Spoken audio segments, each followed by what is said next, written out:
capítulo 1, versículos del 1 al 10. Esta lectura la vamos a tener de forma alternada. Voy a pedir que los varones, vamos a leer los números nones, las damas nos acompañan con los números pares y nos juntamos al final en el número 10 para terminar. Dice la palabra de Dios: Pablo, apóstol, no por investidura ni mediación humana, sino por Jesucristo y por Dios Padre, que lo levantó de entre los muertos.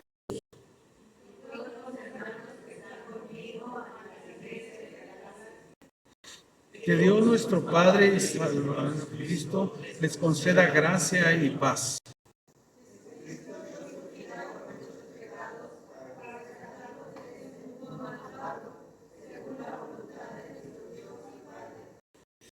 A quien sea la gloria por los siglos de los siglos. Amén.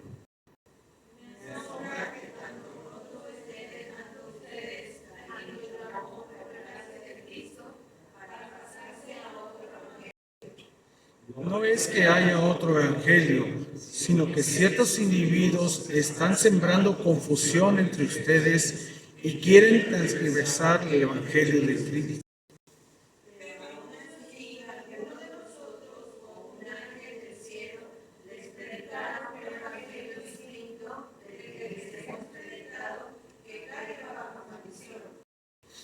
Como ya lo hemos dicho, ahora lo repito: si alguien les anda predicando un evangelio distinto del que recibieron, que caiga bajo maldición. Juntos, busco con esto ganarme la aprobación humana o de la de Dios. Piensen que procuro agradar a los demás. Si yo buscara agradar a otros, no sería siervo de Cristo. Pueden tomar sus lugares, hermanos. Agradezco al Señor la oportunidad que me concede nuevamente de estar con ustedes. Estos 2 domingos pasados les extrañamos y agradezco la oportunidad que el consistorio me concedió de poder tomar unos días de vacaciones, unos días de ausentarme de las labores pastorales, los cuales ahora pues doy gracias a Dios por estar nuevamente entre ustedes. Me siento un poco mareado. En la mañana cuando me levanté sentí que me iba a caer y dije, ¿qué está pasando? Y desde la mañana ando así medio... como que se me mueve todo, ¿no? Especialmente cuando hago un movimiento rápido con la cabeza, así que voy a procurar no moverme tanto. Vamos a comenzar una nueva serie de sermones y vamos a pedir primero al Señor en oración que bendiga este tiempo. Amado Dios y Padre Celestial, en esta hora de la tarde te ruego, Señor, que hables a nuestro corazón, que tu Espíritu Santo traiga luz a nuestros pensamientos, que las palabras que se han de compartir en esta hora sea tu mensaje, esa palabra que trae ánimo, que trae exhortación, que trae consuelo, que trae dirección a nuestras vidas. De tal manera, Señor, que juntos al leer y al meditar en tu palabra podamos encontrar bendición. Te rogamos en esta hora, Señor, que tu pueblo pueda estar atento a tu voz, que utilices a tu siervo, que pongas esas palabras para compartir a tu iglesia. En el nombre de Cristo Jesús. Amén. El día de hoy comenzamos a ver una nueva serie de sermones basándonos en la epístola del apóstol Pablo a los Gálatas. El tema para hoy se llama No hay otro evangelio. Y la intención es ver cómo la pureza del evangelio, cuando se enfrenta a distorsiones del evangelio, la iglesia de Cristo puede recibir esa dirección del Señor, puede recibir esa orientación del Señor. Y vamos a ver cómo el apóstol Pablo, siendo muy enérgico con la iglesia a los Gálatas, no es que estuviera enojado contra los hermanos, no es que estuviera decepcionado de los hermanos, está pues en un sentido realmente alterado por lo que está sucediendo, está consternado, está movido, porque había personas que estaban sembrando confusión en la iglesia o en las iglesias que recientemente él había iniciado. Hoy comenzamos una serie de sermones que se llama Libres en Cristo y vamos a estudiar acerca de qué libertad tenemos en Cristo, en qué sentido somos libres al estar en Cristo, y vamos a estar basándonos en la epístola a los Gálatas. Esta carta fue escrita, como hemos mencionado, por el apóstol Pablo aproximadamente en el año 49 después de Cristo, muy posiblemente mientras Pablo estaba en Corinto, en el segundo viaje misionero. Temas que ya estudiábamos anteriormente mientras veíamos el libro de los Hechos de los Apóstoles. Y había un tema principal, hay un tema principal en la carta a los Gálatas. La iglesia se estaba desviando del verdadero evangelio de Jesucristo. ¿Cómo? ¿Qué tan pronto? Dice el apóstol Pablo. ¿Qué tan pronto se están desviando del evangelio que recién les hemos compartido? Había falsos maestros que estaban llegando a la región de Galacia, maestros que intentaban judaizar, y con este verbo me refiero a llevarlos a practicar el judaísmo. Eran opositores del apóstol Pablo que enseñaban que se debía cumplir con los rituales ceremoniales del Antiguo Testamento para obtener la salvación. Hay que recordar cómo el cristianismo es el cumplimiento de todas las profecías acerca de Cristo, el Mesías, el Hijo de Dios, y cómo en esa transición hay en el primer siglo una combinación de aspectos de los judíos con los gentiles, tema que ya hemos visto con anterioridad, a profundidad en el libro de los Hechos. Y esta combinación de aspectos de los judíos con los gentiles, sin lugar a dudas, traía mucha confusión en los receptores del evangelio, especialmente si se levantaban maestros cristianos, o se decían ser cristianos, y llegaban a las iglesias y les decían: pero ustedes necesitan cumplir con los aspectos ceremoniales del Antiguo Testamento para ser salvos. Ellos enseñaban, estos falsos maestros, que creer en Cristo no era suficiente, que la iglesia debía hacer algo más para ser salvos. Amada iglesia, en Cristo tenemos libertad. Pero ¿qué significa esta expresión? Que tenemos libertad en Cristo. ¿Libertad para hacer todo lo que tú quieras? ¿Es acaso esa libertad nos da permiso para ofender a Dios? ¿Es acaso el tipo de libertad de lastimar al prójimo, argumentando que tenemos libertad para hacer cualquier cosa? No, de ninguna manera. La libertad cristiana de ninguna forma debería ser usada para ofender a Dios o para lastimar al prójimo. Y le pongo un ejemplo. Usted en su casa es libre, y de verdad, siéntase libre en su casa. No tiene por qué pedir permiso para abrir el refrigerador y tomar algún alimento, o para entrar a su propia recámara y tomar un tiempo para descansar. Estás en plena libertad de hacer lo que más te plazca. Bueno, claro, dentro del principio de mantener el orden y la sana convivencia con el resto de la familia. Tú puedes hacer lo que quieras en tu casa, eres libre de hacerlo manteniendo ese principio.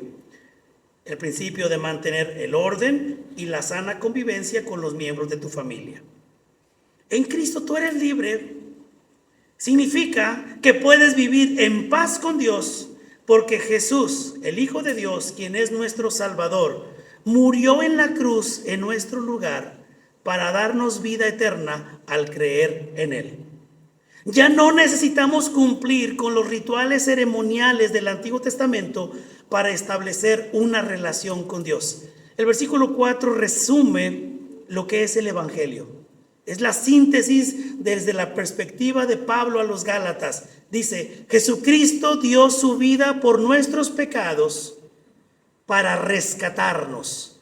Y ahí está la palabra clave. El rescate es tener libertad.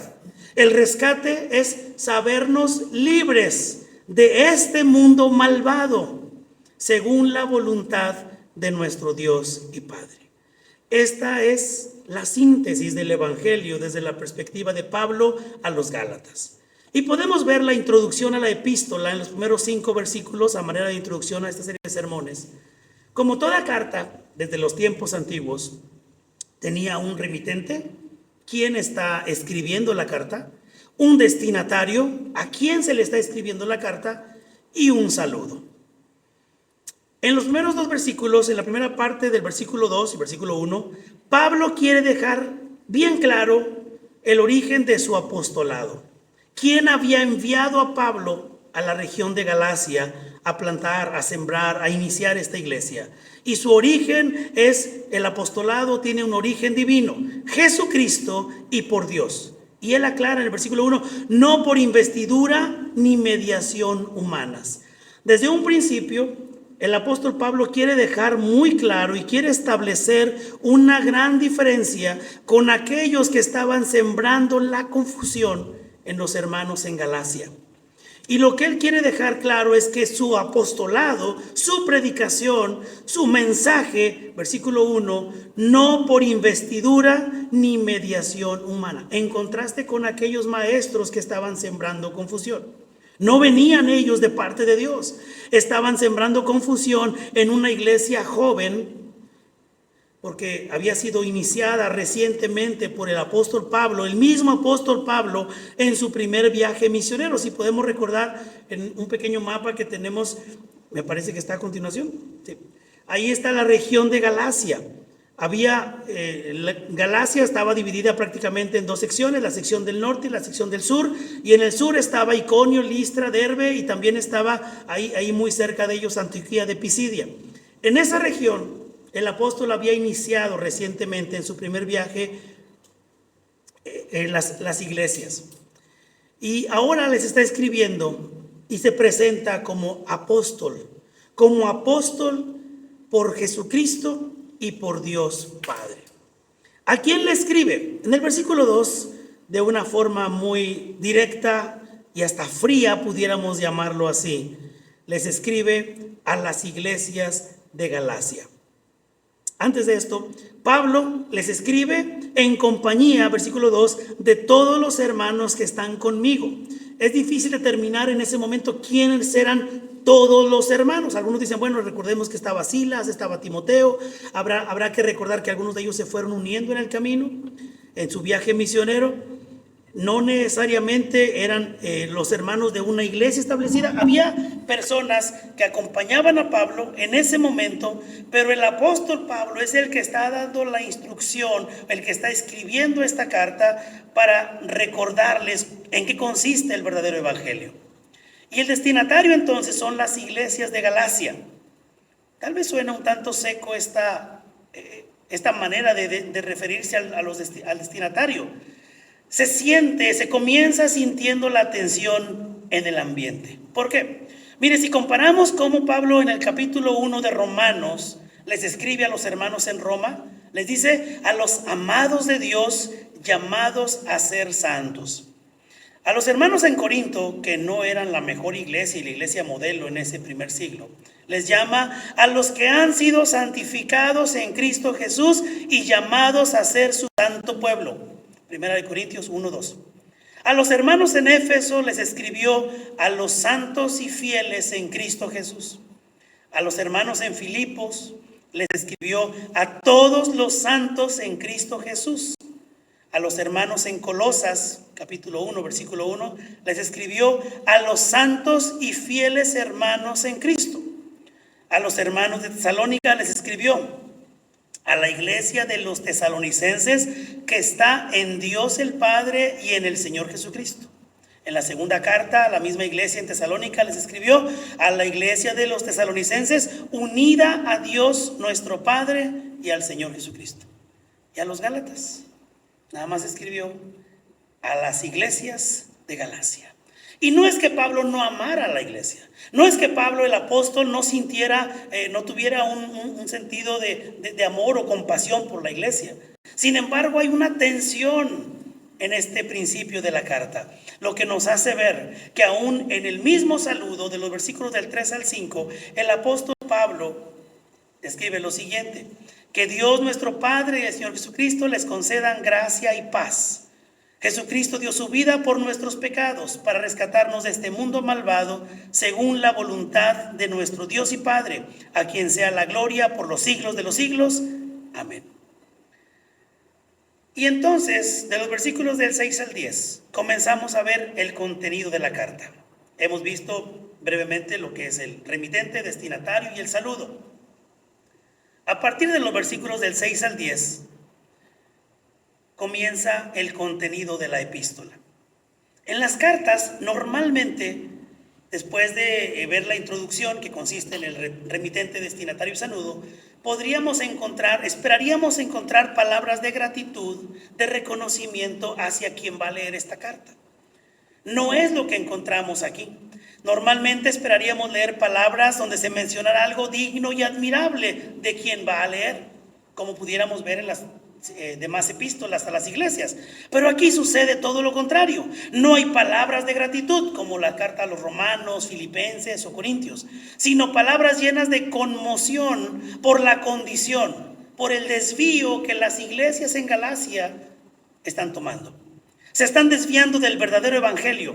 Han abierto las puertas, como dice el versículo 7, a ciertos individuos.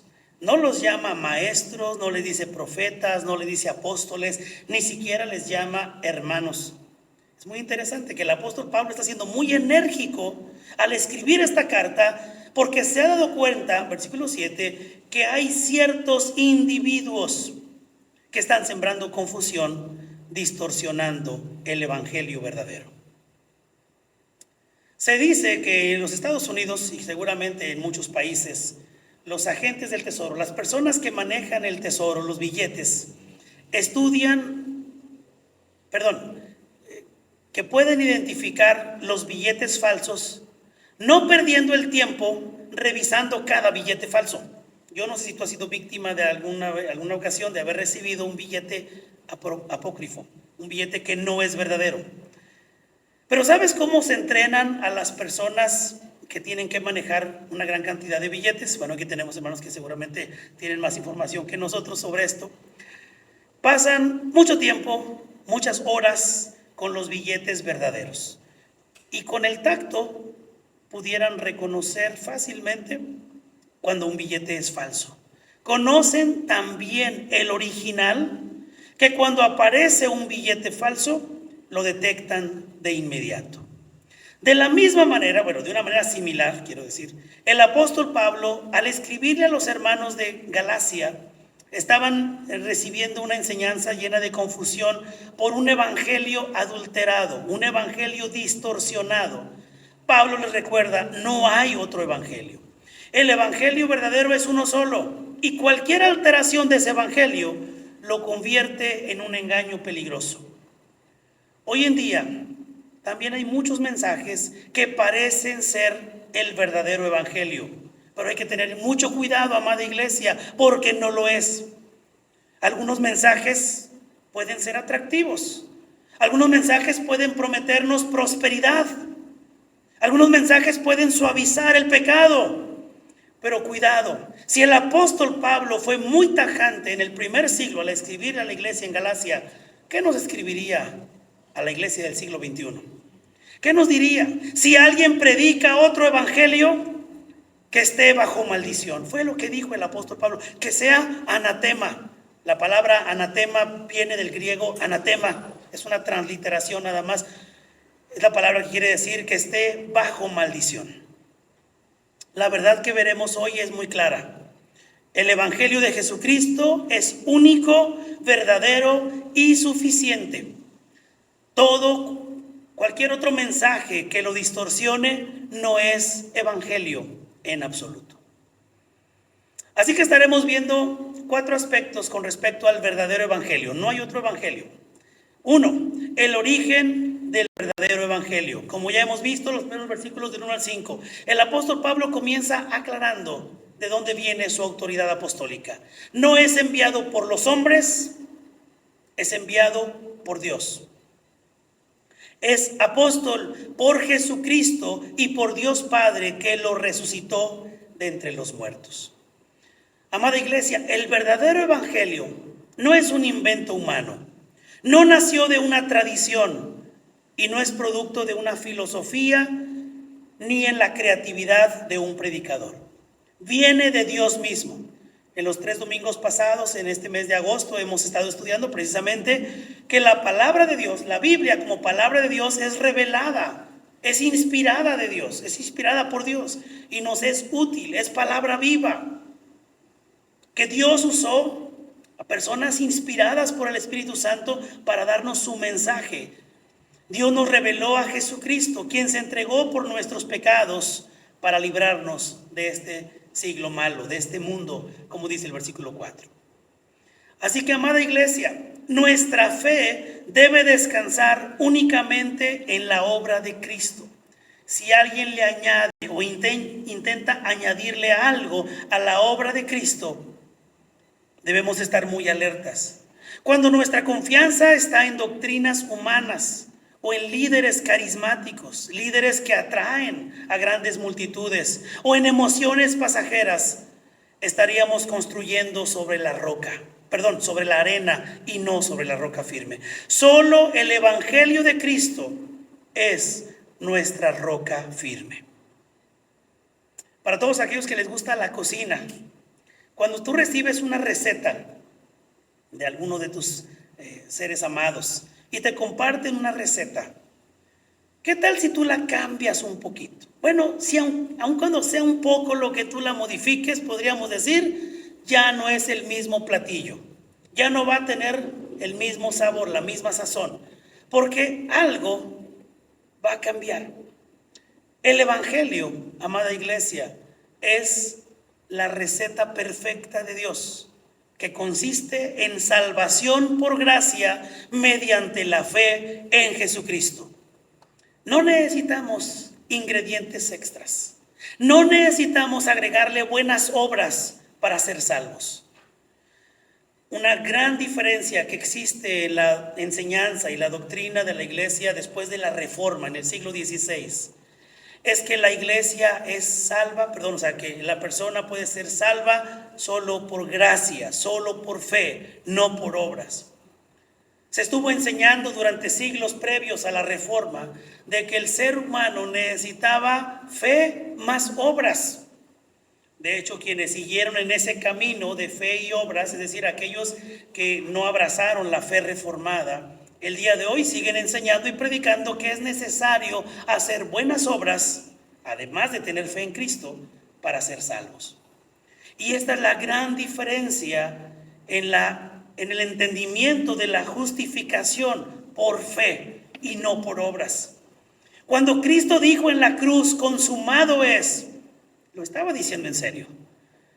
Nuestras obras nunca serían suficientes. Nuestras mejores intenciones no lograrían añadir algo bueno a lo que Él ya pagó por completo. Cuando Cristo dijo, consumado es, querido hermano, no estaba esperando que tú hicieras un poquito más que Él.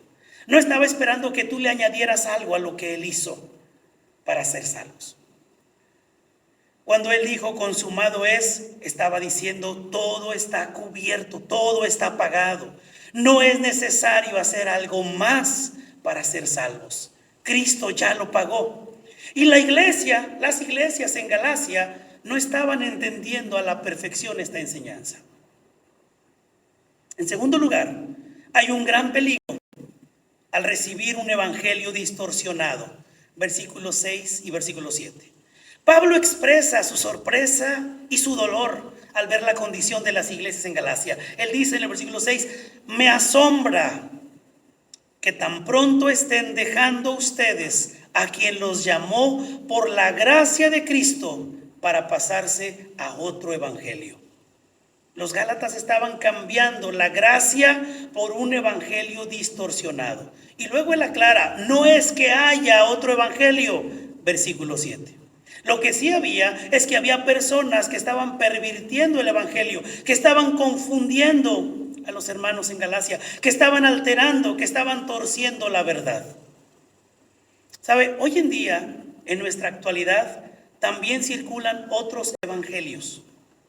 El evangelio de la prosperidad, que reduce la fe a tener dinero y a tener éxito, a ser prósperos. Seguramente usted habrá escuchado predicadores como Benny Hinn, como Cash Luna, como Guillermo Maldonado. El canal Enlace, que aunque es un canal de televisión, promueve el evangelio de la prosperidad. Y usted sabe, no es mi estilo decir nombres de personas, no es mi estilo al predicar, pero sí señalar, amados hermanos, el cuidado que debemos tener cuando escuchamos tantos mensajes que hay hoy en día, que podemos decir es una bendición, pero que también puede traer confusión a nuestra mente. que también puede traer confusión y puede distorsionar el evangelio verdadero de Cristo al abrazar un evangelio distinto como el evangelio de la prosperidad. Y a lo mejor nuestra fe se tambalea porque decimos, ¿por qué estoy enfermo?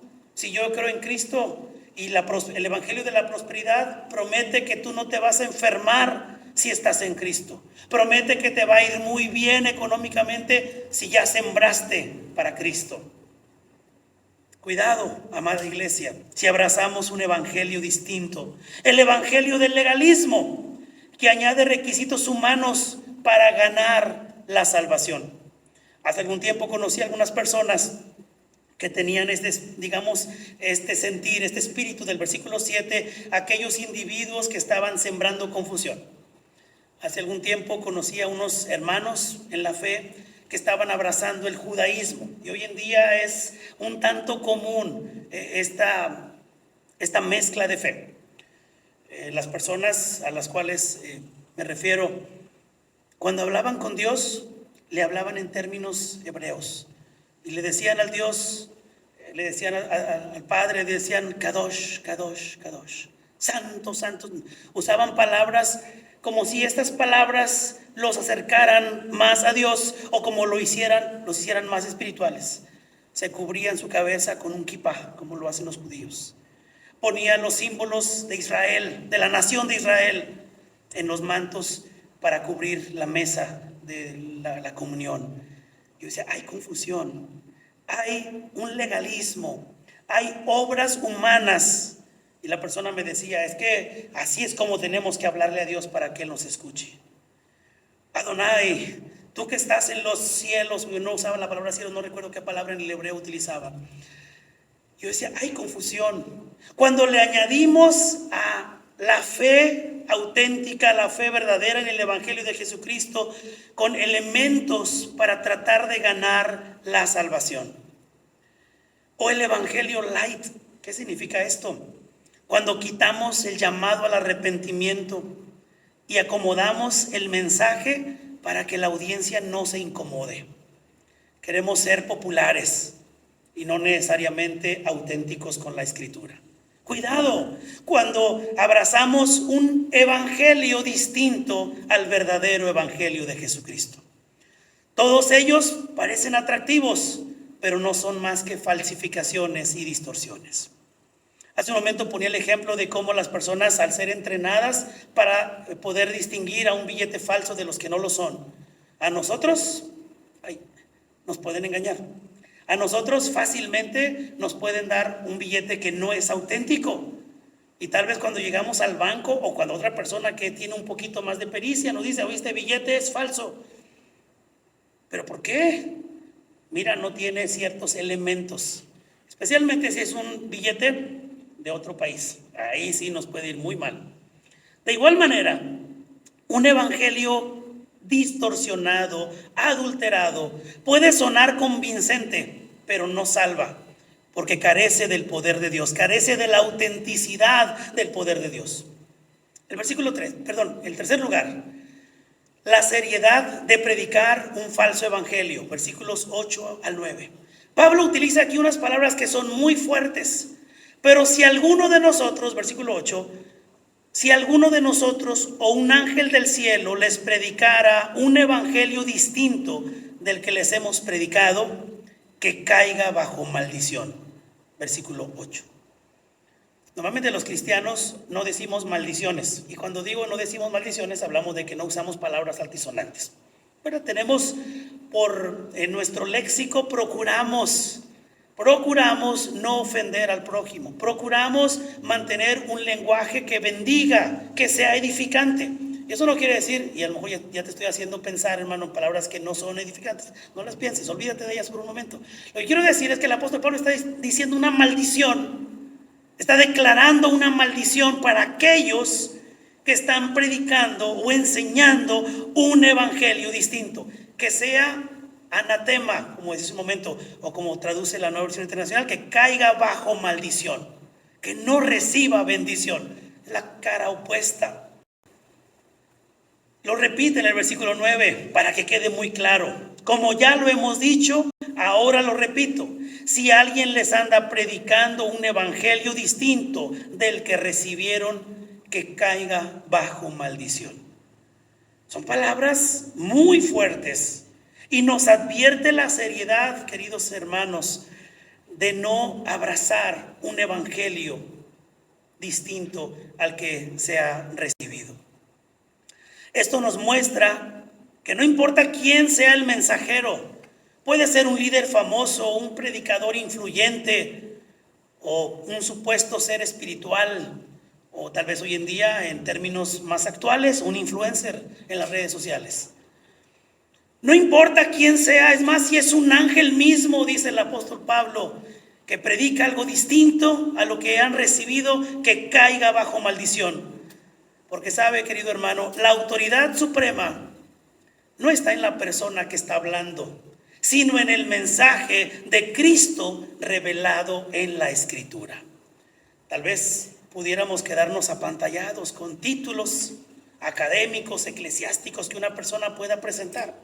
Pero si es un mensaje que no es la palabra de Dios, el evangelio que hemos recibido, que caiga bajo maldición. Hace un momento le decía a Gamaliel acerca de una receta médica que recibo de parte del doctor cuando me siento mal. Pero si se da un medicamento, se prescribe un medicamento y se da una receta equivocada, pues se podría poner incluso en riesgo la vida de un paciente. Y mis hermanos que trabajan en el área de la medicina aquí presentes, pues no me dejarán mentir. Mucho cuidado con las prescripciones que ustedes realizan, porque pueden tener un riesgo para la salud del paciente. Cuando un predicador enseña un falso evangelio, no solamente está poniendo en riesgo el momento del que escucha, sino la eternidad de las personas que reciben la palabra. Y por eso Pablo es tan radical. Por eso el apóstol Pablo se toma muy en serio de contradecir, o bueno, no contradecir, sino enseñar correctamente y recordarle a la iglesia en Galacia de que tengan mucho cuidado con el evangelio distorsionado que se está promoviendo en esta región. Y en cuarto lugar y por último, ¿cuál es el corazón del mensajero verdadero? Versículo 10. ¿Qué busco con esto?, se pregunta el apóstol Pablo. ¿Ganarme la aprobación humana o la de Dios? ¿Piensan que procuro agradar a los demás? Si yo buscara agradar a otros, no sería siervo de Cristo. Pablo termina esta sección mostrando su motivación. ¿Busco el favor de los hombres o el favor de Dios? Si todavía agradara a los hombres, dice Pablo, no sería siervo de Cristo. El verdadero mensajero, el mensajero que es verdadero, que viene de parte de Dios, que predica el evangelio, no vive para ser popular, sino para ser fiel al llamado.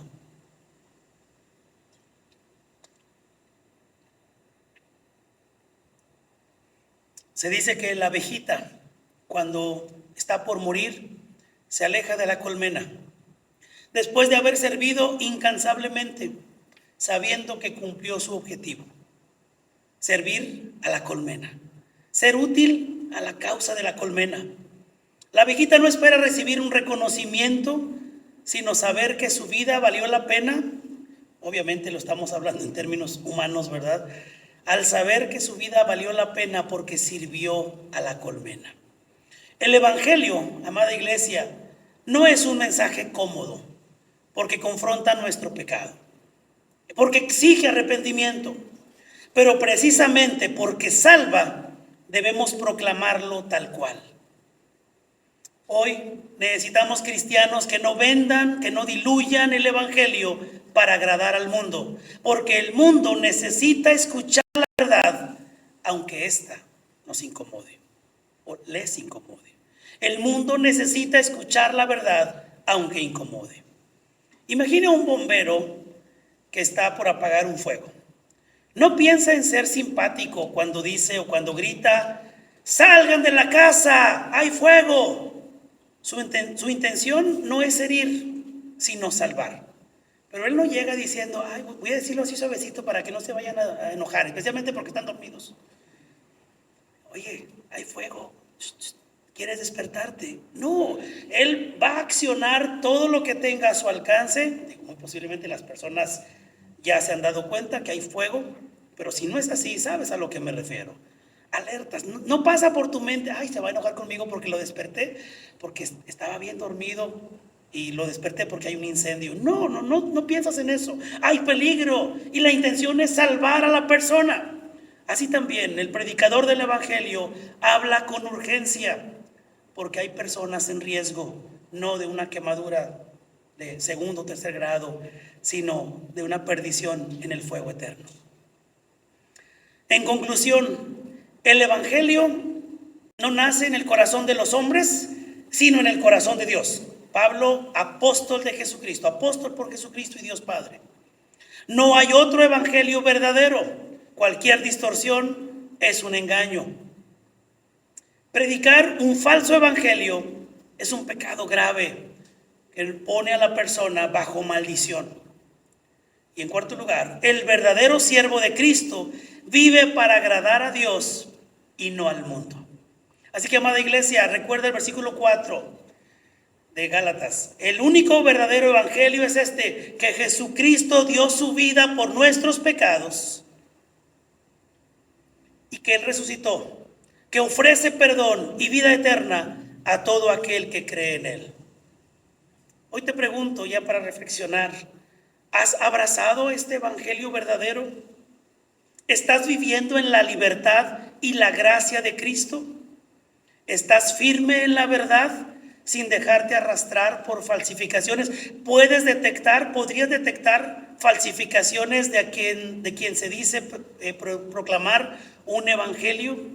Recuerda esto, no hay, dice el versículo 7, no hay otro evangelio. Y damos gracias a Dios porque el evangelio se nos dio para creerlo y para vivirlo y para que nos dé esperanza.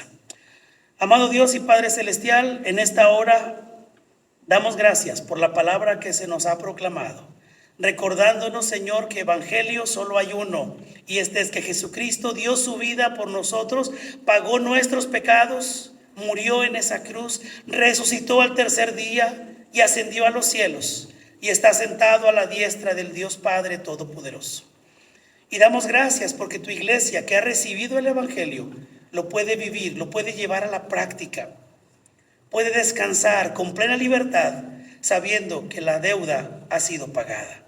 Te alabamos y te bendecimos, Señor. En el nombre de Jesús oramos. Amén. Vamos a ponernos de pie.